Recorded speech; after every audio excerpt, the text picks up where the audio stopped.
Chafrillis Productions, who is a channel that is probably one of my favorites when it comes to animation reviews and stuff. He just released a video, a big chungy wungy video, why Puss in Boots: The Last Wish is a modern classic. It immediately caught my eye. I immediately wanted to give it a watch because I happen to agree. I think Puss in Boots: Last Wish is probably the best animated movie, aside from Spider-Verse, in the last decade. Funding for Chafrillis is provided by Squarespace, the sponsor of today's video. Let's go! Oh, by the way, I have a second channel for YouTube poops and AMVs, so now you know about that. You have no damn. excuse to say that I don't make them anymore. Okay, onto the video. You know, if there's one movie that I don't see people talking about enough, It's not Puss in Boots: Last Wish. Give me a break. Everyone and their mother is talking about this video.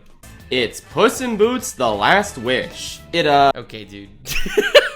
It really flew under the radar, and I figured I should do justice to this underrated gem. Okay, but honestly though. No one ever heard of it. No one ever heard of it. This has easily been DreamWorks' most talked about film in over a decade. Everyone's praising it, everyone's in love with it. I made a little review of it when it first came out, and I've been talking about it on Twitter and in a lot of my videos as well. It doesn't really need much more attention. But like, after over... It's not about the attention, it's about praising something that deserves praise. I respect that tremendously. A lot of people think that jumping on a big movie or making a take that's very acceptable by everyone is boring. And I disagree. Making a take that everyone agrees with is not boring. It's explaining your take in a way that other people haven't. That's beautiful. Analyzing the entire Shrek saga. Do you really think I'm gonna stop there? Nah, we gotta give this masterpiece the long-form analysis it deserves. Puss in Boots: The Last Wish is a movie that defies all possible expectations. The standalone sequel to the not-super-loved 2011 Shrek spin-off. That was nice of him to say. The unfathomably mid Shrek spin-off is what I would have called it. Film that kinda went forgotten after its release. No one was clamoring for a follow-up, but it came out anyway and blew everyone away. Not only outdoing the first, it blew my mind and sucked my dick. Anyway, film by a wide margin, but also putting 90% of the rest of DreamWorks' catalog to shame. It boggles the mind. Like, why did you put so much effort into the story, characters, and animation of a Puss in Boots sequel? Especially in an era of mediocrity. And also, can you do the same thing for Kung Fu Panda 4? Also, please do, yes, please do that for Kung Fu Panda 4. Kung Fu Panda Po, my beloved.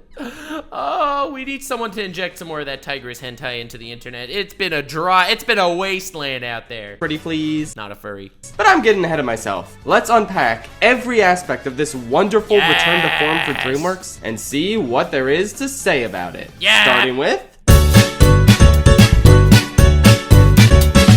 If there's one thing I can say that applies to both of the animated movies DreamWorks released in 2022, it's that the animation was very good.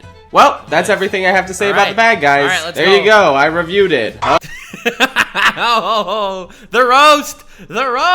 Huzzah! Anyway, back to Puss in Bob's. So, the thing about the Shrek movies and the original Puss in Boots is that they came out during the time when realism was the main goal of computer animation. This made I hate that sentence. For some revolutionary visuals at the time, but looking back on them,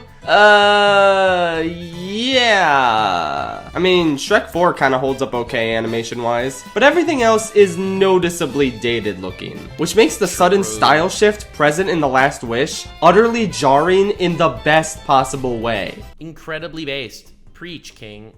Look, there is something so beautiful about the return to form of the animation of this movie. I feel like so many movies today, they just kind of shit out the generic looking stuff that everyone else does just because, you know, it's based on a big franchise. So let's just get the people that are going to watch this movie because of the name of the franchise. We don't need the movie to actually stick out or look good in any way. The furries are gonna eat well anyway. Like, this is how Puss used to look, and this is how he looks now. God, what a glow up. The character designs are just generally more expressive and colorful, which is bolstered by the gorgeous new painterly aesthetic that the entire film's visual style adheres to. There are so many scenes that just feel like a storybook came to life, either through the way the environments are laid out, or the stunning, vivid colors. Like, just look at the garden outside Mama Luna's. God, look at that moustache! What a sexy cat There's no avoiding this. I'm dead. Place. This has got to be one of the most gorgeous looking environments I've ever seen in an animated film. And this isn't even like a magical place or anything. Dude, and the fight scenes are just insane. Like, I would be hard pressed to say that they didn't get a lot of inspiration from Spider-Verse. I feel like they had to have gotten a lot of Spider-Verse inspiration just by mixing the 2D and the 3D with the hard outlines. This is the outside of a cat retirement home, and they went this hard on making it look so pretty.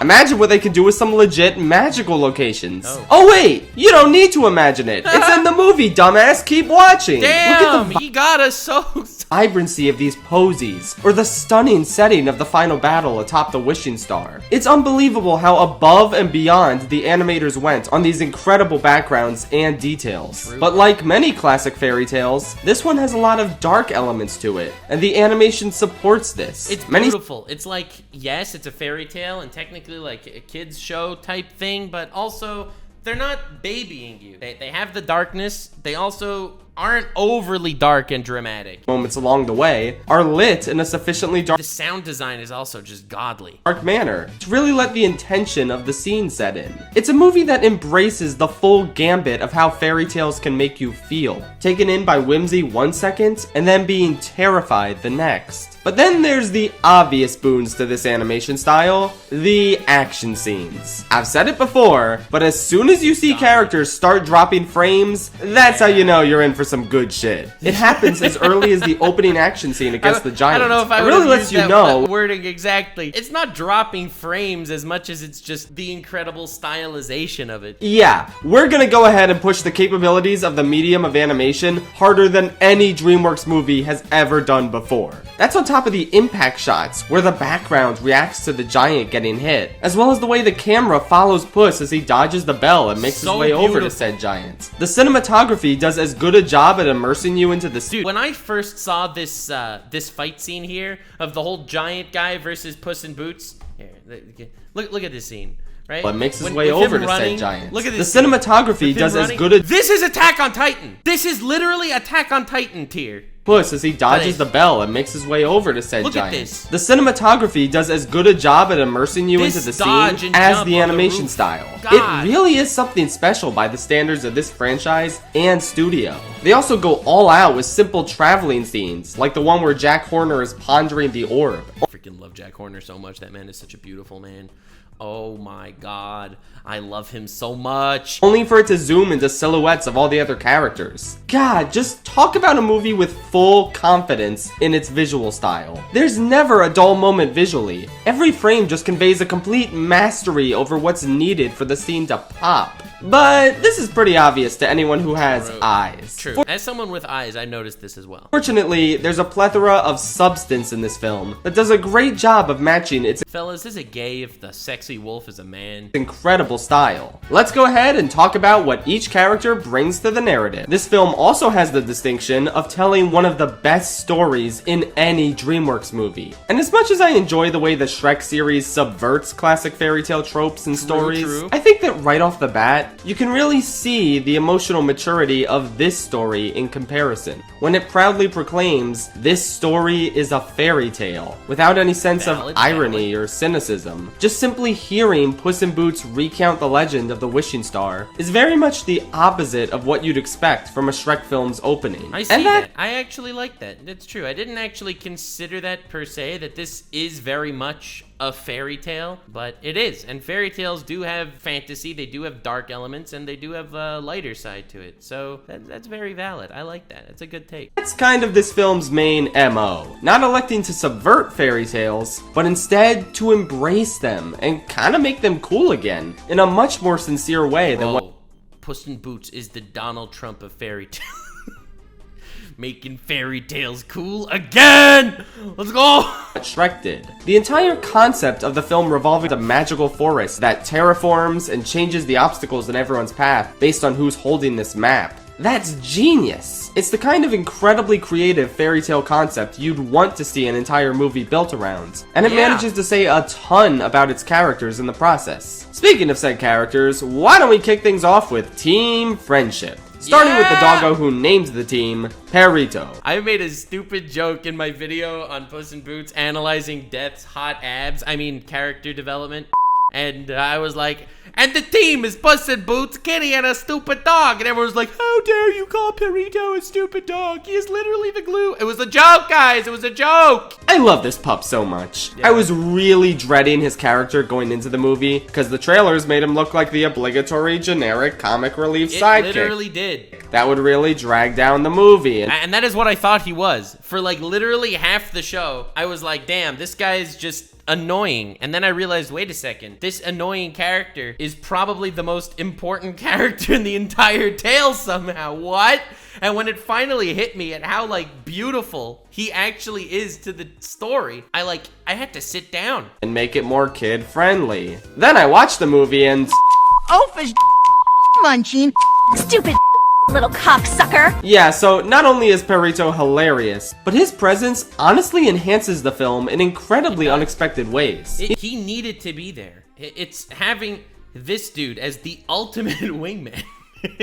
He's basically this film's equivalent of Donkey without being a complete rehash of that character. He brings a different vibe while still serving as a vital confidant for the main characters, disarming them and allowing them to open up to other people. Much like how Donkey was a great shoulder to vent on for both Shrek and Fiona in the first movie, Perrito allows both Puss and Kitty to lower their guards and start trusting each other again, all because they allowed themselves to trust him. Oh my god, Perrito's the donkey. This is wild. Oh my god.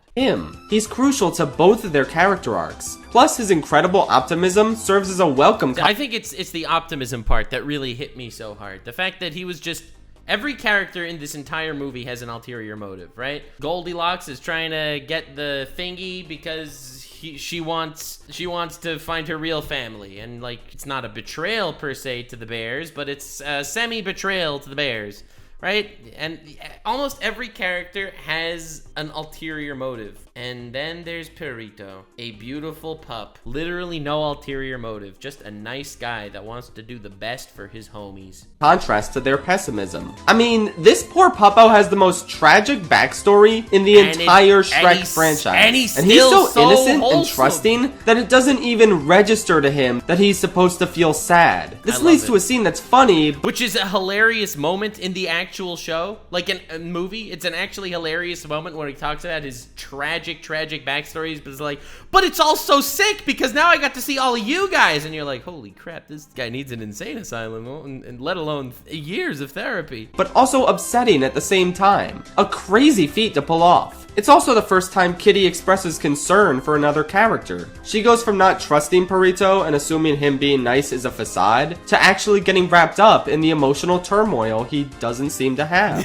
She even suggests that he should have a wish, even though her entire goal was to get the wish for herself. Speaking of which, let's turn our analysis over to Kitty. She sure was a character from the first Puss in Boots, and I sure do remember what she did in that movie. I'm just, not gonna talk about anything relating to her from that movie. True. The first movie didn't exist. There was no first Puss in Boots. Because I don't remember, just cause, this analysis is long enough as it is. Yeah, sure, yeah. Okay, fine, I'll watch this stupid-ass fucking first movie again. Damn. That was kind of mid, but Humpty was the greatest character ever conceived for cinema, so 10 out of 10. Anyway, Kitty in the first movie is fine. She's whatever. She's just there to be Puss's love interest, and oh no, she's sneaky. She double crosses him, and wow, they're both very horny. Whoo boy. They just like me, for real. She has like no character in this first film, as well as no real relevance, since the story is entirely focused on the relationship between Puss and the stupid fucking egg. You could take her out of the movie with very minimal retooling and not much would change. We get one interesting bit of backstory with her, that being how she was unexpectedly declawed by her previous owners. The movie then proceeds to do nothing. But they also say that in the Puss in Boots second movie, so you really didn't need to go to the first movie for that. With this information, even though it'd be the perfect perfect catalyst for an arc where she doesn't trust anyone and has to learn to open up to others. And hey, that sounds like a certain actually good movie, doesn't it? Yeah, Kitty went from being bland and static in the first movie to one of the most dynamic and interesting characters in the sequel. Her bickering with Puss is consistently hilarious. It really does feel like they have a ton more history at this point, and they come across like an old... I really like that as well, that they made very good time in this movie. Like, they were able to, just through their bickering, which on the one hand looked kind of just funny, it looked just like, you know, a comedic moment in the movie, but on the other hand, it led to show you how much backstory they actually had. It was able to take the edge off of incredibly tense situations while also developing their characters for the eventual forgiveness arc or whatever. And just such good writing. I can't get over how every single character is just written so properly. Married couple. But she also has a nice arc where she starts learning how to put her trust in others again. She starts off ready to shank Perito at a moment's notice, but as I mentioned earlier, she eventually accepts that he genuinely is that nice. And she briefly mentions her declawing as one of the reasons she avoids trusting people in general. But a lot of the unresolved conflict with Puss specifically relates to something that happened in Santa Coloma. The mailman's here. I gotta pause. I should invite the mailman into this analysis. I should ask if he has anything to say about Puss in Boots. Up, too late, he's going away. What is going on? No. Okay, bye. After numerous references to this mysterious event... That's beautiful, beautiful, fantastic. I love that. Thank you for including that in the videos, dude. Thank you. You've enhanced your video, my friend. Puss finally reveals to Perito that it was their wedding day. He left her at the altar, and she What a goddamn pussy. hears how remorseful and guilty he feels about it. And so, she resolves his conscience by admitting to him that she didn't show up either. Damn, since Puss was incredibly ego-driven and too in love with himself. You might wonder why she so adamantly holds Santa Coloma against him when she wasn't there anyway. And I feel... Well, honestly, because that's just what every relationship does. Let's be honest here. If you and your significant other at that very moment decide you're going to meet up in a certain place at 3 p.m. and you show up at 3:30 and she's not there yet, and then she shows up at 3:40, all right? You're like, bro, you were 40 minutes late. Let's be real here. We've all been there. We've all been there. Maybe not with the significant other, because all of us are incredibly alone. but like, you know, let's say meeting someone else. Come on, we've all been there, bro. I feel like there are two possibilities here. One, she was lying. Maybe she did show up at the wedding only to get her heart broken, and pretending she wasn't there is her way of forgiving Puss. Or two, the one I personally prefer, is that she didn't show up, because her mistrust of Puss stems from his huge ego, and he proved it by not showing up. I don't know. I also looked at it as possible that she did show up, she just didn't want him to feel bad. I thought it was possible. ...and other people. She's not actually mad about Puss not being at the wedding. That's just a symptom of the larger problem, which is how much Puss values himself over her. She doesn't want to be with such a self-obsessed guy in general. And when you combine Puss's selfishness with her general mistrust for the whole world that stems from her declawing, it's entirely understandable why she assumes Puss only has his own best interests in mind. And I really like how we don't actually know if Kitty went to the wedding or not. They never show a... That's what I'm saying. I liked the ambiguity of it all. I think that is great writing. Flashback of her there. It's like a Schrodinger's cat wedding. She was both there and wasn't there. Hey, I see what you did there. Hey, oh, hey. This is why this guy is one of my favorite animation review YouTubers, because that was one of the jokes of all time. Finally, we get to Puss himself. And unsurprisingly, I have the most to say about him among our central trio. First of all, can I just say that in the context of the larger Shrek universe, I was really worried about Puss's character for the past 20 years or so. Like, the past 20 years, this man was worried about Puss's character. Goddamn. In universe, it felt like he was this famous hero slash bounty hunter slash ogre slayer for a while there. And then, as soon as Shrek picked him up by the collar, he lost all agency as a character for all time. It made sense in Shrek 2. He owed Shrek a life debt, and thus assisted him during his quest in this movie. But then, during the outstanding, phenomenal, undisputed champion of all cinema, I Need a Hero sequence, he says this. Today, I repay my debt. Okay, cool. Debt repaid, I guess. So why the f is he still dicking around with Shrek in the following movies? Damn. It never feels like he has a reason to accompany Shrek anywhere, outside of the producers saying, well, everyone likes Puss in Shrek 2, so we gotta keep him around in the other movies. But it never really made sense for his character to still be hanging out with Shrek. At least Donkey doesn't really have anything better to do, aside from his wife, I guess. But the way that Shrek 4 concluded, it really just felt bros before hoes. That is the Donkey mantra. Ladies and gentlemen, you've heard it here first. This is why Donkey will always be a man that I can look up to and respect. To do, aside from his wife, I guess. But the way that Shrek 4 concluded, it really just felt like Puss was already retired and never really did anything cool again. So thank God this movie takes great strides to reinvent Puss, showing us that eventually he did get back to heroism and being this legendary, almost mythical figure. It's a far cry from how thoroughly the Shrek sequels diluted his character. True. And look, I love Shrek 4 more than any other person on planet. I thought Shrek 4 was mid. But you could remove Puss from that story and nothing would change. You could also do the same thing with Shrek the Third, but to be fair, you could also remove that whole movie from existence and nothing would change. Anyway, back to the cool Oh my God, brother. shit. The opening action sequence is how you reboot a character, having him pull off way more impressive feats than we've ever seen before. I especially love the way his sword swings are in time with the song, which, speaking of, Fearless Hero is a bop. But this opening sequence has a more important role than making Puss cool again. It makes him arrogant. He loves being a hero. Again, this first scene, I never looked at it as the scene that made Puss cool again, per se. As a scene that was supposed to counteract how you regarded Puss from the Shrek movies, because I always thought he was cool in the Shrek movies, even though he did not have the limelight. Although I do get what you're saying. I think the point was that he was arrogant, that he felt immortal, and that Puss could feel immortal doing the things that he does every day. Every day of his life, he feels immortal. And he fights these larger-than-life creatures, and he's able to pull off these incredible acts because of this feeling of immortality. And then when he actually dies, like as a side effect from losing the fight, he later realizes, wait a second, I'm actually not immortal. I am actually very mortal suddenly because I used up all my deaths. And that takes away his confidence because his confidence came from his immortality. And growing up is recognizing that you are not immortal. You see, this is why Puss in Boots is one of my favorite coming-of-age stories of all time. When people are in their teens, when people are in their early 20s, when people are kids especially, they feel immortal. They feel like nothing in the world can hurt them. There is nothing that anyone can actually do to them, and they have this feeling of immortality. And therefore, they're able to pull off these incredible things. And then, once they reach a certain age, they have two options. They can either live in complete fear, in complete shadows of everything around them because they are mortal people and they could die and that would be it and it would be over. That would be the end. That would be their last chapter.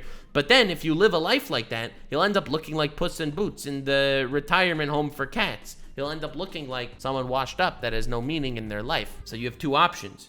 You can live the very safe life, the very, very safe life of living in the retirement home for cats, going to work 9 to 5, coming home, paying taxes, using your right hand for company. Or you could take risks. Yes, risks can cause you more pain if it goes wrong. However, risks give you the reason to live if it goes right. It's just such a beautiful story and such a great coming-of-age tale in Puss in Boots. Mainly for the recognition it gives him. He doesn't even remember what town he's in. He throws a huge party in his honor. And he's the one who... Dog! One of the biggest flexes in anime. Throwing a party in your own honor? Damn. Awakens the sleeping giant by carelessly setting off fireworks. His arrogance really comes to a head once he slays the giant, but stays behind for an encore performance of his song. And this is what kills him. He would have been fine if it wasn't for his hubris, which we see in his past deaths montage. He wastes almost all of his previous lives in incredibly stupid ways. And even when the doctor advises him to stop and start taking his mortality seriously, he doesn't do that since his ego drives everything he does. His literal encounter with death when he starts to reconsider.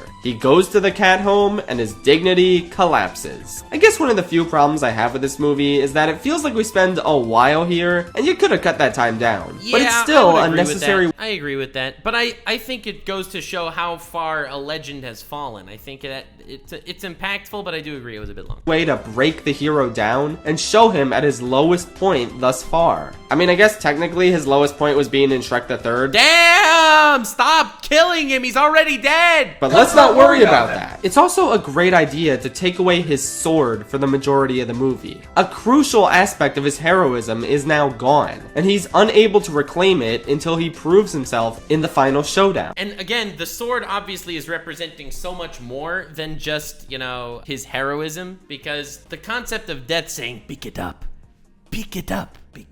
gato. And he's like, oh shit, man, I'm scared of his balls. And you know, and he's running away and all that jazz. Dude, that's so good. It's so good. And then at the end when he tells Death to pick it up, that is basically telling Death incarnate that I am going to live my life and take risks and live my time to the fullest. That's just such a good character. It's nice how, in addition to all these outside factors breaking down Puss's ego and humbling him, he also comes to his own realizations about himself. You can see in the Cave of Lost Souls scene how much he doesn't connect with his previous lives anymore, seeing them as arrogant jerks who value living up to the legend over forming bonds with others. A great showcase of his growth overall. The last element of Puss's character I want to touch on right now is a certain scene. Now, this is It's gonna be the scene with the mental breakdown where he's having a panic attack and that everyone talked about on the internet, and every time someone wants Twitter likes, they show a picture of Velma freaking out, and then they show a picture of Puss freaking out, and they're like, blow your minds. But did you know that this movie has a realistic depiction of a panic attack? there it is, baby. Everyone's favorite scene ever. Again, much like the movie itself, no one really talks about this scene. True. But seriously, before it got memed to high heaven, try and remember that at one point, this was just a really mature and well done scene. Puss has established his outward persona Dude, I hate how memes kill, like, really powerful and impactful things. to be this fearless hero. Someone who never gets scared by anything. But the fear of death, both the concept and the character, has finally broken him. In the midst of this chaotic battle, with Jack Horner's bakers dying left and right, Which was hilarious. They're exploding in confetti. Like, this movie's a masterpiece. in front of him, Puss sees the mysterious wolf yet again, and succumbs to the pressure He comes! of Dude, every time I see the wolf, I'm coming too. Bro, I see that wolf and I come instantly. Dog, what great writing. staying alive. So he runs off, eventually stopping at a tree to do nothing except hyperventilate. He can't communicate, he can't move, he can't think. He's just overtaken by fear and despair. It sticks out as one of the truest moments of the movie. It's here because it feels like a natural progression from the last scene and Puss's character. And it leads to Perito fulfilling the desire he expressed earlier in the movie, to be a therapy dog. He lays his head on Puss's lap and just supports him, calming him. And what's so nice is, like, just kudos to Perito, because a lot of people are actually freaking out, right? And have, like, their incredibly majorly scary moments. A lot of people have panic attacks and people try to fix it. And it's not just about fixing it. It's, what's wrong? What can I do? What can I do? Just shut up. Be there for me. Such good writing. And then Death's like, you've had your last cum, and cuts off his dick, and that was sick. Him down in the process and allowing him to finally open up about his fear. It's such a smart and natural payoff. And I like it even better because they don't mention the therapy dog thing here. Perito doesn't have a line like, wow, I guess I am a real therapy dog now. Oh, true. I could so see, because writers love patting themselves on the back when their characters do something incredibly obvious that pays off a plot line from earlier in the movie. Oh my god, that is so real. Oh my, I'm now seeing an alternate universe where that actually happens and I'm crying. Well, that just happened. Good thing you've got your therapy dog, Puss, my boy. No, they show rather than tell. They trust their audience to get it. They let a serious character moment play out without dumbing it down in any way or undercutting it with a joke. Obviously, there's a lot more to say about Puss's character and journey throughout this movie, but I'll save it for when we discuss a certain other character that Puss's arc is intertwined with. Oh, There's yeah. plenty of other peeps Oh, we should take a look yeah. at first. The old lady in the retirement home. The main character, Chekhov's cum. Thank you, chat. You guys are horrible. Like, why don't we see what a certain orphan girl and her bear family are up to? I feel like if there's any aspect of this movie that's The villains! just kinda good and not outstanding, it would be everything with Goldilocks and the three bears. What? I would say it is outstanding because they weren't that major of characters. That is why it was good. You're right. I do think that, like, in a vacuum, they are relatively mid-villains or mid-antagonists. They're not exactly the greatest written villains or antagonists I've ever seen in my life. But on the other hand, their contrast, their existence adds so much to the show. Their presence is welcome and enhances the Come? movie for sure. But I feel like there's some of the least talked about characters from it. Well, yeah, because they're the least impactful of the villains, but that is what makes them just the glue that holds all the antagonists together. I'm glad that they had an antagonist with an actual relatable, sensible backstory. A character that actually has a motive that's not just, I am pure evil! It's nice to have one of those too. Hot take. Not every character needs to be a psycho. Only the best ones need to be psychos. For a reason. Not because they're bad. There's just so many other things to talk about here. They build them up as ominous bounty hunters that subverts everything you know about them from their fairy tale. Kinda like Jack and Jill in the first movie, except actually memorable and not as embarrassing. But as it turns out, they're a bunch of incompetent goofballs masquerading as a crime family. Oh, and the bears can talk. It's genuinely funny how they wait a little bit to reveal that. Yeah, that was funny. In general, it's really fun to see a bunch of amateurs do their best to commit crimes. The only thing that can get kinda old is the number of just right jokes they make. Like, there's gotta be some other joke material they could have pulled from, because it really loses its charm after like the 12th time. Nah, you're just a hater. For the most part, they remain a fun, goofy antagonist team for Puss and Pals to contend with. Yeah, It isn't they're not too serious. They are not as evil as Jack. They are not as menacing as Death. They have like their own personalities and stuff, and I respect it a lot. I think that they are a very good addition to the overall movie, despite the fact that they are not the major. They're the Team Rocket! Thank you, Chad! They're the Team Rocket of Puss in Boots. And until Goldie finally gets her hands on the map halfway through the movie that we start to see some of the depth at play with these characters. See, throughout the first half, it's pretty unclear what horse this team has in the map race. We don't know what wish they're interested in making. Yeah. Hell, the bears themselves don't even really just know. Goldilocks. They just trust Goldie's secret wish to be something spectacular. She wants to be Harley Quinn in another life. One that'll make them a big-time crime family with all the pies they could eat. But soon enough, the map tells her that what she seeks might be right in front of her. And oh, look at that! It's their cabin back home. The bears quickly lose all motivation for getting the wish, since, as it turns out, they have all they want already. And Goldie Just so wholesome, right? They have a family that loves each other. sees an echo of her younger self on the day she first wandered into the cabin and became a part of the bear's family. Usually in this fairy tale, Goldilocks escapes and never crosses paths with these bears again. But it's pretty novel of the fairy tale subversion franchise to subvert what it usually does and instead spin this story into a more positive and wholesome outcome. And the outcome is the found family trope. Ooh, I love it. It serves as a nice parallel to the found family forming between Puss, Kitty, and Perrito. And this Except this is a family that found each other a long time ago. They are in the stages of, do they regret finding each other as opposed to finding each other for the first time? It's a really, really nice contrast. scene in particular is where the movie finally tells you, yes, you're absolutely not wrong for finding Goldie and the bears endearing. That was our intention. Because You're they're welcome. wholesome. And Goldie is further smacked in the face with evidence that her adoptive family is all she really needs. Courtesy of, who else? Perrito. They end up kidnapping That's right, him, and baby. he has the time of his life watching Goldie and Baby Bear bicker, joining in with some colorful vocabulary. My foot! Grab it! He then expresses how Yes, much he sir. would love a family like this, and that Goldie Damn. has truly won the orphan lottery. Yet another indication Isn't that wholesome? Is it that wholesome? To Goldie that she has everything she wants already. And it, once again, doesn't quite sink in. Because in the next scene with these characters, she finally reveals that her wish is to have a proper family. Which is like so sad. It's like a betrayal almost. Apparently, she's just too good for living with bears. It's a cruel motivation for She's British. That explains all of it. It's not cruel, she's British. for her to have. Please. And as hurt as Please. the bears are, That's they brilliant. nonetheless That's brilliant writing. vow to get her that wish. It's nice to avoid the characters breaking up before getting together again in the climax cliche. Even though this probably is a justifiable reason for the bears to temporarily leave. But Puss in Boots laughs in the face of played out cliches. So instead, they accept that Goldie wants to move on. After all, she's not a bear.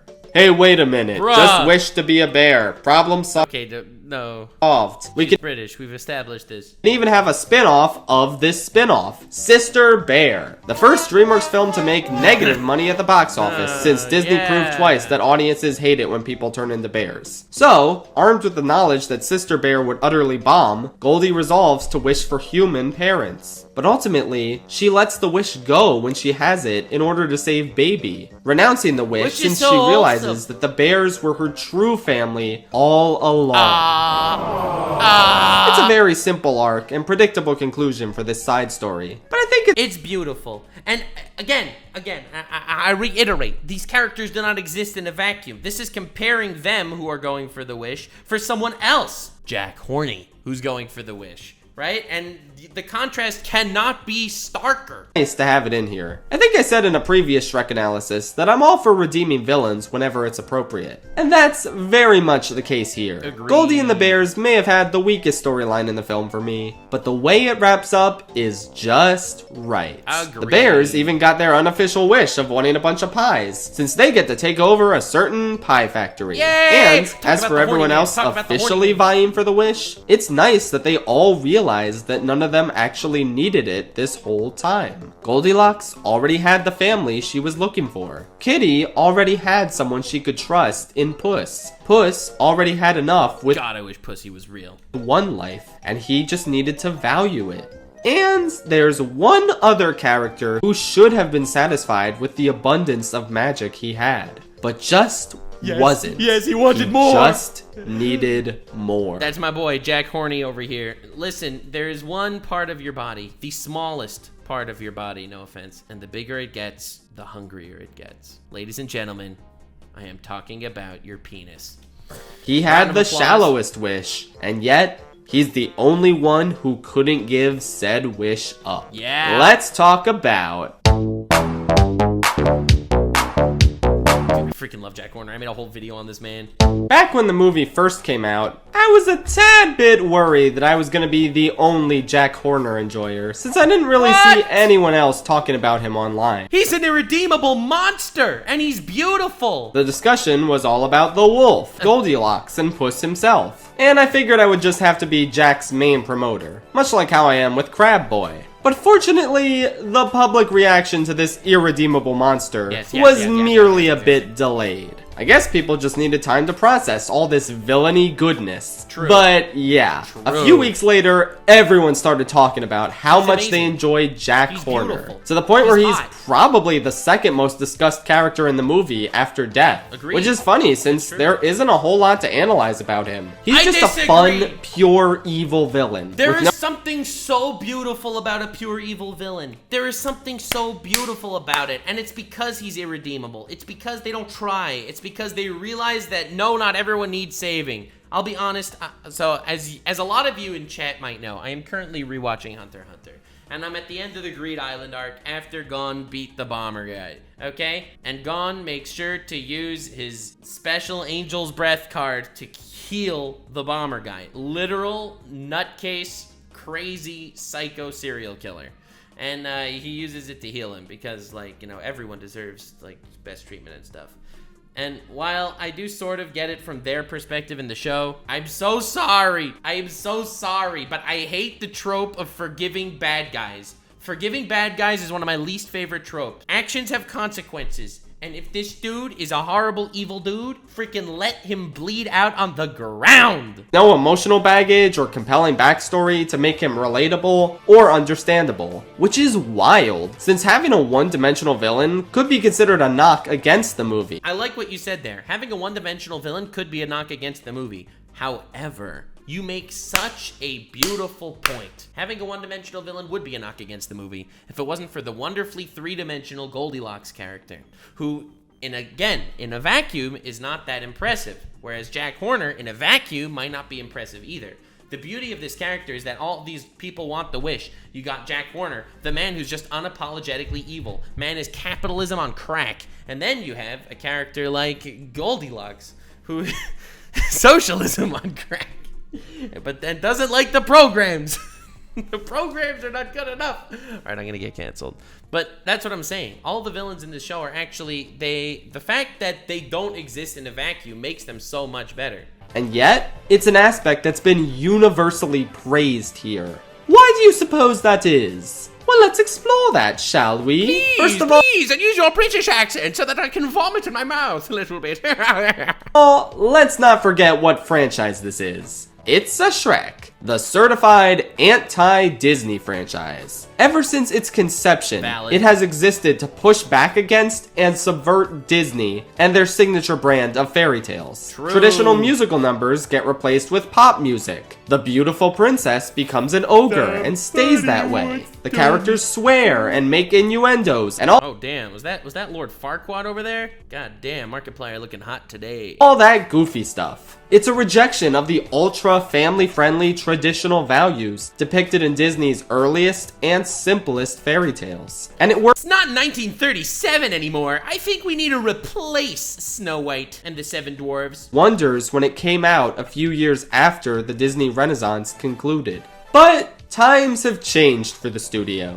Lately, they've made their princesses more proactive, their stories more layered, and, for better or worse, their villains more complex. Not only do many of them have motivations for the things they do now, but a lot of them hide their true intentions from the protagonist. Dude, the twist villains are usually so bad. And the audience until the big reveal. This means that none of them really have a chance to be unabashedly evil, since the evil versions of these characters barely get any screen time. All for the sake of serving a lame twist, yada yada yada. Come on, this is Schaeferless 101. You should know this already. Yes, Between all the twist villains and if your twist villains only go so far. You need a really good twist for the twist villain to work. Like, you want an example of a great twist villain? Omni-Man. See, that's a fantastic twist villain because the twist happened in episode 1. So then you were able to just freaking sit there and just enjoy and absorb the villainy behind the scenes for the rest of the show. No villains in them. We haven't actually seen a real, honest-to-goodness main villain from beginning to end since King Candy in Wreck-It Ralph. That just made me sad for no reason. That just made me sad for no reason. And that was 11 years ago. Needless to say, everyone misses solely evil antagonists. I love solely evil antagonists. They're beautiful. However, I don't like two-dimensional antagonists. What's the solution, you're probably wondering? Well, having Goldilocks being the three-dimensional character and having Jack Horner be the unabashedly evil one. Boom, best of both worlds, baby. And they kind of resent Disney for removing them from their stories. I swear to God, if they do a fake out with Wish and Chris Pine turns out to be a twist hero, I am going to lose my marbles. Damn. So with all that said, isn't it fitting that the Shrek franchise one-ups Disney yet again? Giving us one of the most deliciously evil, irredeemable asshole villains any animated movie has had in years? And the anti-Disney element of his character goes a step further than him being a reaction to the— Because he also had the whole cricket aspect it too. And he's also having fun the whole time. Oh god, dude, he's just beautiful. I love him so current much. Climate of films. You see, Jack is a hoarder of all sorts of magical objects from different familiar fairy tales. Just looking at his impressive trophy room collection, wouldn't you think he's the guy who has everything? But who cares? No big deal. He wants more. That's it, this baby. gluttonous maniac will never be satisfied until he gets all of the magic in the world. Is this starting to seem pretty allegorical to something else? Oh shit, is this Disney buying every company in the world? Oh my god, what? I didn't even think of that. He's making, oh my god, dude, no way. Jack Horner is Disney. He collects is all Disney! Ah! fairy tales and brings them underneath his umbrella, often misusing or misunderstanding them. Disney frequently changes the stories of certain fairy tales in order to make them more marketable. Like Snow White and the Seven Magical People. I bet some of you didn't even know that the Little Mermaid dies in the original version of the story. Wait, what? And don't even get me started on the Snow Queen versus Frozen. It's totally fine to change stories around and make new adaptations out of them. But the thing is, True. Disney is They so just have to be good stories, though. That's the one little tiny hiccup. huge that their versions of certain fairy tales kind of overwrite the originals in the public consciousness. But it True. doesn't really matter to them, does it? The Little Mermaid is a nice happy story with no murder now. Aladdin Damn, has I love murder, so that made me very sad. a genie doing celebrity impressions now. Chicken Little is a shitty alien invasion story now. A noble phoenix is a flamethrower now. Dude, that's beautiful! Yo! Oh my god! I cannot get over how gorgeous this is. I did not look at Jack Horner as just being the embodiment of what Disney is. That's just blowing my mind. Excalibur is a sword with a big rock stuck down. Hey, look at that! Jack Horner and Disney both missed the point of Excalibur. And finally, you know, back when Shrek initially ended in 2010, Oh, God. Disney didn't have much. Just loving fans and stability and a seemingly endless catalog of classic hit animated films, both from their own studio and from Pixar. Useless And they stole Star Wars now, too. crap like that. But, over the course of the still wanted 2010s, Disney sure has been buying a lot of brands. That's crazy. Between Marvel, Star Wars, The Simpsons, fucking Robots 2005, and all the other Blue Dude, Sky. this is such an incredible analogy. I cannot believe that I didn't think of this myself. It's pretty clear that there's nothing Disney wants more than all of the IPs in the world for them, and no one else gets any. That's crazy. Is that so bad? That's crazy. Yes, the answer is yes. Agree to disagree. Jack Horner is easily the most aggressively anti-Disney villain I've in a ever seen. franchise whose This is first insane. villain was literally a caricature of former Disney CEO Michael Eisner. Incredibly based. It's so nice that we're keeping this tradition alive, even after 21 years of this franchise existing. But of course, spiting Disney isn't the only reason Jack Horner is such an That's a total side point. That is a total side bitch of this entire situation. All right? No. He inherently is a brilliant character as well, which is, of course, the best part. absolute banger villain. The dude is just consistently hilarious. Yeah. Often He is one of the funniest villains I've ever seen in my life. providing the film with some of its best one-liners, which are all delivered excellently in John Mulaney's trademark goofy voice. I also love his grotesque baby face and awful haircut. Just top-notch work on his design. Sure. It should also be noted that Jack joins the pantheon of villains who are both silly and funny, yet also serve as Terrifying. a legitimate drastic threat. Yeah, This type of man's villain terrifying. is my favorite by far. You know, your Gastons, your Bill Cyphers, Bill Cipher! God, I love your it. Kid Icarus Hades is. Jack Horner easily secures a spot among their ranks. Among Us! Being consistently hilarious, but also someone who does some real damage and provides some stakes to the story. Like, without him, yes, Puss is still being chased by death, but the only other threat in terms of the Wish plotline True. is Goldie, who True. it turns out only wants her family back. Jack provides some crucial stakes to the story, while also being the catalyst for Goldie and the Bears, foregoing all pretense of antagonism and joining forces with Team Friendship. So he's funny, he's threatening, he's crucial to the He's stakes of the beautiful. story. He's What am I missing? Oh yeah, a certain idiot.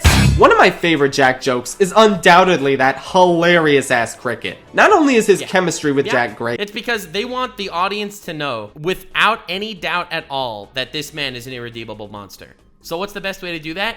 To make even his conscience run away from him. his voice and manner of speaking just perfect for comedy, moi, chef's kiss. But it's conceptually a great comedic idea to adapt Pinocchio's conscience, except this time task him with finding the good in a maniacal, irredeemable monster. That's what I call a classic Shrekism. Beautiful. A fun subversion of a fairy tale we all know and love. Beautiful. Hell, the cricket even gets an arc of his own, realizing that sometimes people just suck and there's no redeeming them. He does have a little mini arc, that's true. Leads him to kinda get the last blow on Jack in the final battle, Which is hilarious, that it's his own ego, it's his own misuse of people that he wouldn't think could have ever possibly disobeyed him.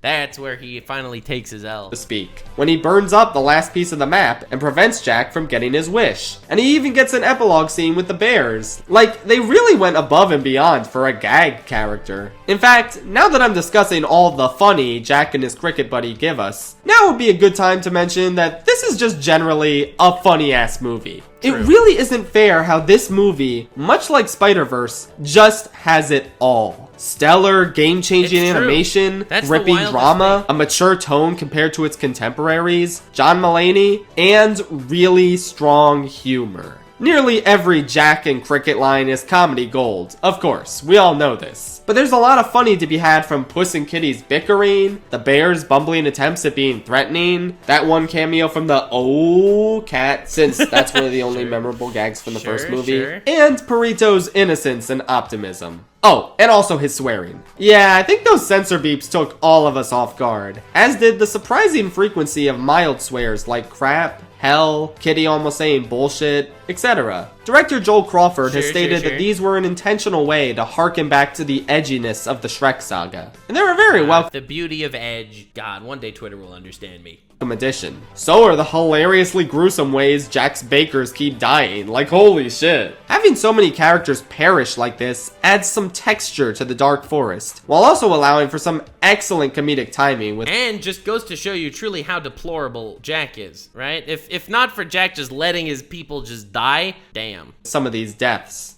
Hey, wait a minute. Something about all these dead characters reminds me. Am I forgetting to talk about someone in this movie? Oh God, the whistle! Oh no! Oh God! He's the guy from the hentai! As you might have guessed, I've been saving the best part of this movie for last. Let's talk about death. Undoubtedly my pick for the best villain in any DreamWorks movie. Okay. And I want to clear that up right now. Yes, Death is a villain, not a mere antagonist. If he was merely a force of nature who comes to take Puss's last life after he loses it legitimately, then yes, Death would be the antagonist who's merely doing his job. A lot like Terry from Soul. But that's not what's going on here. Death is actively tormenting Puss and attempting to prematurely kill him. One of Puss's past lives even notes that this is cheating. The fact that he changes his mind at the end doesn't change that for most of the movie, he is overstepping the boundaries of his job and doing something legitimately evil. I respect that take, honestly. I always was saying that, you know, he's not as much of a villain as he is an antagonist, but I respect it. I respect it. I've always thought he was more of an antagonist than a villain, but then again, because I think, how do you define evil, really? It's a little more of a conversation than we really needed to have, but it's hard to define evil. Like, from this guy's perspective, is Death really evil? From this guy's perspective, killing someone that doesn't respect their life is just a warranted punishment. So I don't know if he's a villain or an antagonist. I don't know. I'm still more leaning towards the antagonist side of it, but don't know. I respect the take. I think it's up in the air. He is a villain. Stop correcting people who say that, because they're right. It's kind of funny, though. If you think about it, the story could absolutely function without the character of Death in it. Like, Puss could still be motivated by his fear of death to get the wishing star, and he could still get into this grand adventure for it, with Goldilocks and Jack Horner perfectly serving the film's villain roles. You don't actually need Death the character for this film's story to work. But it's so cool that he showed up in all of his past deaths, like in the flashbacks, like, oh God. But with that said, holy shit does his presence enhance the film so much. Oh yeah. I mentioned in my video on the lack of villains in modern Disney movies, how Disney doesn't really have any more villains villains because they want to have their protagonists go through and overcome internal struggles. But DreamWorks went ahead and proved you could do both with this character, since death is the physical manifestation of Puss's anxiety and greatest fear. As a result, Puss gets a great arc and compelling struggle in this film, while we also get one of the most badass, intense villains in any animated movie in recent memory. Many people have noticed and pointed out that his first appearance is in the crowd during— That's the wildest thing. It's like he has been around way before his character is introduced. Every single time Puss dies, he's there in the background giant fight, somewhere. which is badass as all hell. Oh God, it's you so never cool. knew it, Puss, but he was always there, quietly So waiting cool. for the chance So to take cool. Puss's lives away. And his proper introduction scene is so quietly sinister at the beginning, with the lights blowing out, the ominous, it's so now scary. iconic whistle starting, and the big guy himself God, it's so seemingly scary. appearing out of nowhere. You can just feel how much this beast is savoring every moment of this first conversation with Puss. True. I savor every moment of the Rule 30.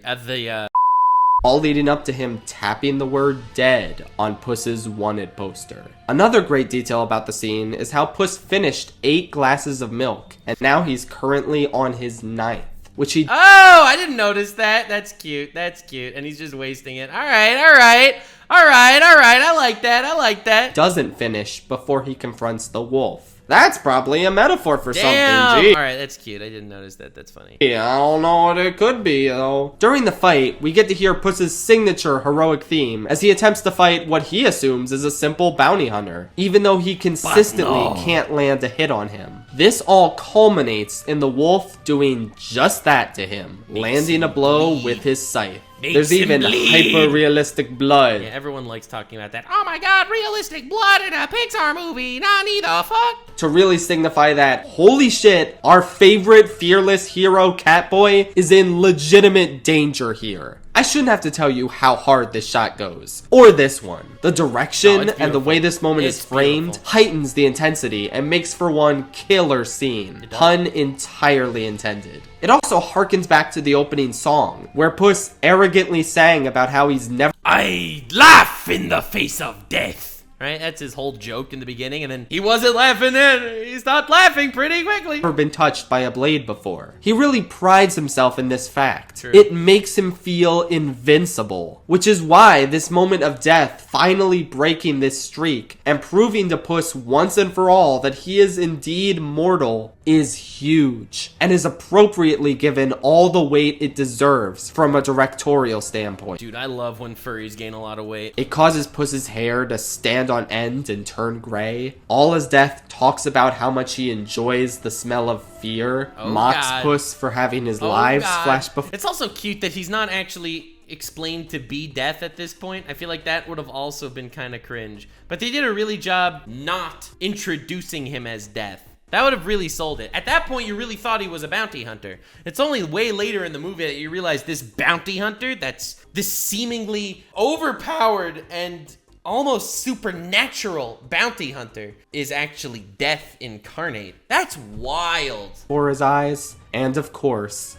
tells Puss to pick up his sword, knowing full well That he that won't. Puss won't. Oh, yeah. I also really like how this brief shot of one of Puss's lives is the only appearance of Shrek and Donkey in the whole film. Like, this is the first time since 2010 that a movie has featured Shrek in it. You'd think that would be a celebratory moment, or in other words, a nostalgia bait moment. But they don't play it up at all. It was a big part of one of Puss's lives. It deserves to be shown here, but they're not gonna linger on it because Alright. it's not what this story I is respect about. it. I appreciate the restraint, especially considering how the opening logo had Boss Baby in it. So it's nice to know that the movie can use legacy characters appropriately, no. even if the logo can't. It's also fun how it kinda sorta resembles that shot of Timon, Pumbaa, and Simba It does, walking it across the does. bridge in Lion King, continuing the trend of Disney parallels and riffs. But none of that really matters right now. We're not meant to cheer at the fact that we just saw Shrek and Donkey. We're meant to fear the fact that Puss might not see them again. He runs away, and you can just tell that the wolf is relishing every moment of this torture. Puss manages to escape through the toilet. And again, let's just appreciate the restraint that DreamWorks, of all studios, had to not make a joke out of this. They're taking this moment seriously. Yeah, and I think it doubled as a humiliating moment, that the glorious, fearless hero that is the legendary Puss had to run away through the toilet from this man. I just think that it's the humiliation, it's the nail on the coffin from the incredible ego. As they should. From this point on, death informs nearly every action Puss takes in the film. He scoffed at the notion of giving up adventuring until this monstrosity showed up and absolutely bodied him. Now he's hanging up his hat and boots and resigning himself to retirement. Until he learns of the last wish, and he forms a new plan to cheat death. His entire motivation revolves around death. The two are intrinsically linked, to the point where Death doesn't interact with anyone in the whole film outside of Puss. Jack Horner and his entire team of bakers literally die, but Death doesn't sweep in to reap their souls or anything. He's only here for this one gato. And what's so cool is, again, I mentioned it, but at this point in the movie, we didn't know he was Death. We still thought he was a bounty hunter, so it still made sense. It's only in retrospect when you realize that Death only kind of exists in this plane for Puss. It's just so interesting. And no one else is even aware of his presence until the final fight, which makes him feel all the more sinister. It's like almost a supernatural level of threat. And you can't put your finger on it. Like, you don't understand why you have this guy, Jack Horner, with every magical weapon in the world, and somehow Death is like this bone-chilling character that it feels ethereal in some way. And then you realize that, oh shit, it's actually like literal, the Grim Reaper. Okay, all right, cool. All right, by the way, Matt Pett, if you're watching this right now, I am expecting a film theory on if wolves can whistle. Thank you, Chad, for coming up with that. Yeah, no, he isn't just here because this is his job. He is a malicious, relentless hunter, hell-bent on torturing one guy. He also shows up incredibly sporadic. Dude, I love that scene. You know when fear is real? The fear is real was where you see the thing you fear even in places where they're not. One guy. He also shows... I love that scene where he sees like a bunch of branches and he imagines it to be death. Like that is panic. Shows up incredibly sporadically, only having about 7 minutes of screen time in the whole film. That's crazy. And yet his shadow looms over all of it. Using him so infrequently makes every encounter distinct and memorable. And then there's the scene in the cave with all of Puss's past lives, where we get a glimpse of his motivation, how he feels slighted by Puss treating his lives so frivolously and not valuing any of them, plus calling the whole idea of 9 lives absurd. Which it totally is. Cats are OP, please nerf. We even get one of his only comedic lines in the film, where he finally reveals himself to be Death, and clarifies that he doesn't mean it metaphorically or rhetorically or theoretically or poetically, and that he's just Death. Straight up. Way to make a genuinely funny line that also manages to fit the tone of a dark character and a dark scene. It just feels so natural, and it doesn't take anything away from the terror of the character. The scene also has delightfully frightening imagery, and now is probably a good time to mention that there are kids watching this movie. Like, technically, kids aren't real. It was made for them. The fact that it goes this hard with the dark imagery and actually earns a PG rating, rather than just being handed one by default, is a very refreshing change of pace. Don Bluth once said that kids can handle dark stuff as long as the film has a happy ending, which is a sentiment you can easily apply to this movie. Once kids are out of, like, the preschool demographic, I think it's a good idea to challenge them with imagery like this that might be outside their comfort zone, since it can really stimulate their creativity and imagination. And from an adult perspective... Dude, when you think of The Lion King, The Lion King was so dark.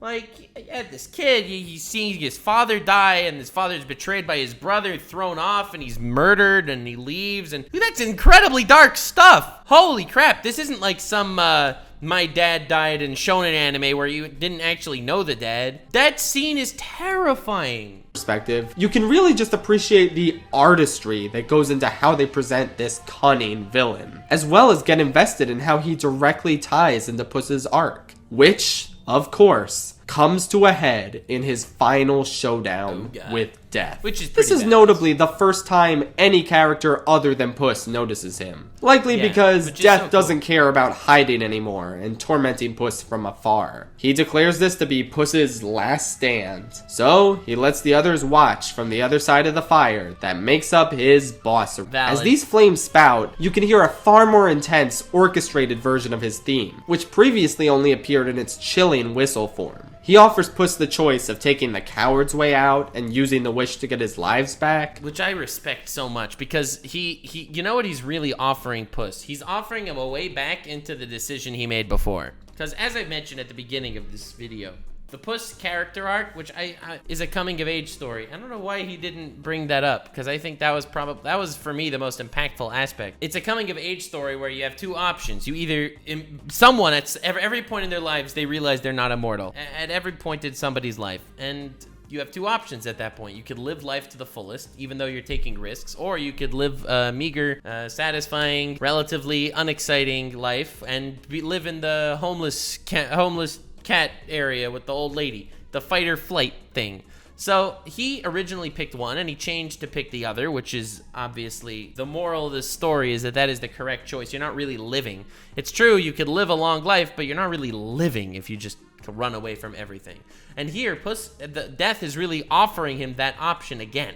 He's giving him that wish. He's saying, listen, man, don't worry, homie. You could pick that. But the moment he picks that life of flight instead of fight, the life of not taking risks, he is immediately going against the philosophy he's developed the entire movie, and he would not have been able to walk it back. He would have made an irreparable decision to run from the most important fight of his life, and he would have never himself been able to overcome that. And I think that also is really good writing, because there's so often that even in real life situations where you pick the risky path and you're going down the risky path, but suddenly the risk gets too big and you're like, well, I could just completely retreat and I can hide in my shell and not look at this again.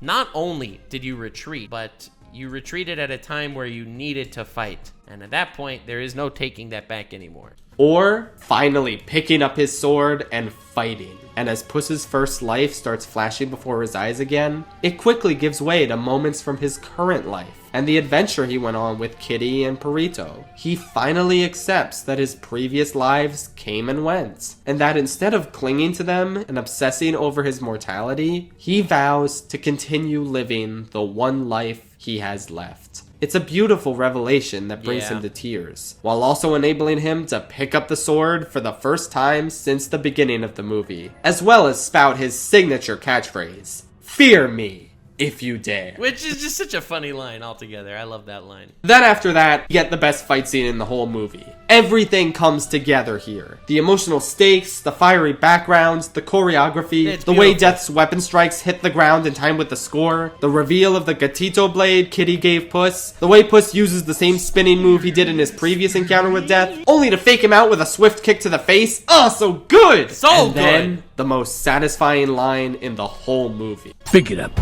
I legitimately wanted to cheer when Puss said that. I never cheer at movies, mind you, but ooh, that was just straight fire. After that, Puss finally admits that he can never defeat Death, but that he'll never stop fighting for this life. Which is the most mature and perfect conclusion to the storyline possible. Instead of him actually killing Death or knocking him off the platform and winning the Smash battle, Puss accepts that death is inevitable, but proves that is embracing your mortality. That is how you embrace your mortality, knowing that it is finite. An infinite life is worthless. It's a finite life that gives you love. Proves that he should be allowed to live out his final life. And Death agrees, no longer finding any fun in this pursuit. It's not about finding fun in the pursuit. There's no reason to kill him anymore. See, this is why I think Death is almost more of an antagonist than a villain. Even though, again, I do see both perspectives, and I do think it is kind of subjective.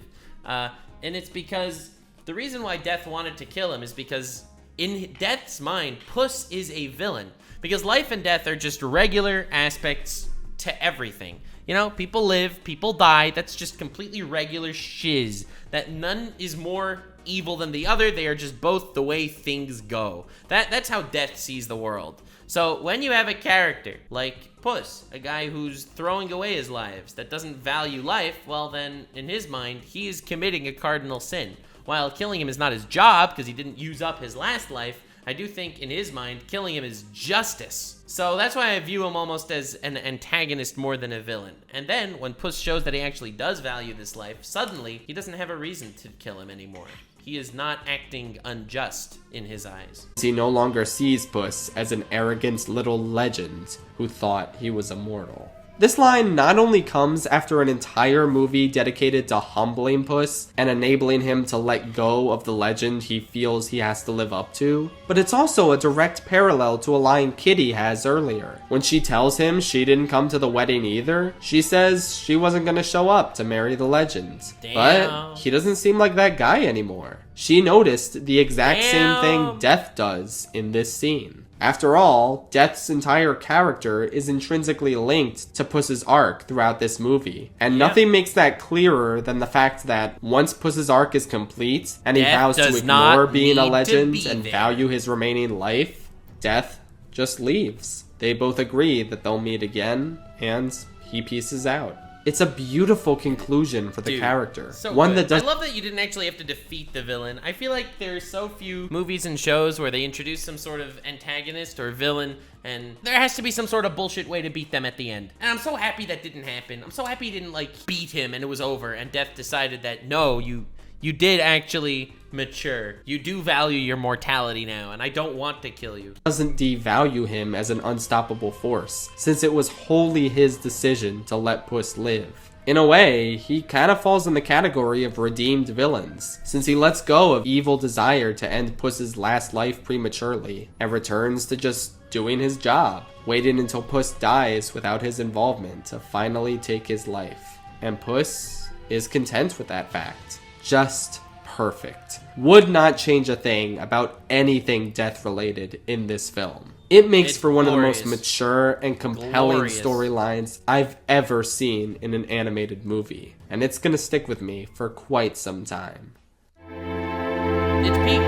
It's peak. What a great movie. Everything after the death fight resolves in a spectacular way. Jack Horner is dispatched in hilarious fashion, which it's really a testament to how well this movie juggles multiple villains, that the battle with Giant Jack manages to still fit and work even after the perfect death battle. Goldie and that's just a death battle! Yeah, good one. I see what you did there. the bears remain a family and get their pie enterprise. The cricket gets a new purpose, or maybe he was squished here at EK. Perito sticks with that name, since that's what his friends call him. Aww. And we get a nice little bookend stinger with the governor, where Team Friendship steals his ship and sails to holy shit, now we're talking. Yeah. Some have argued that the movie didn't need to end with a Shrek tease, since it has so much of its own identity. I feel like that's better than just driving away somewhere completely aimless. It's the filmmaker's way of saying, imagine how lit Shrek 5 is about to be. Boy, I hope it lives up to the legend. And that's Puss in Boots: The Last Wish. Broski,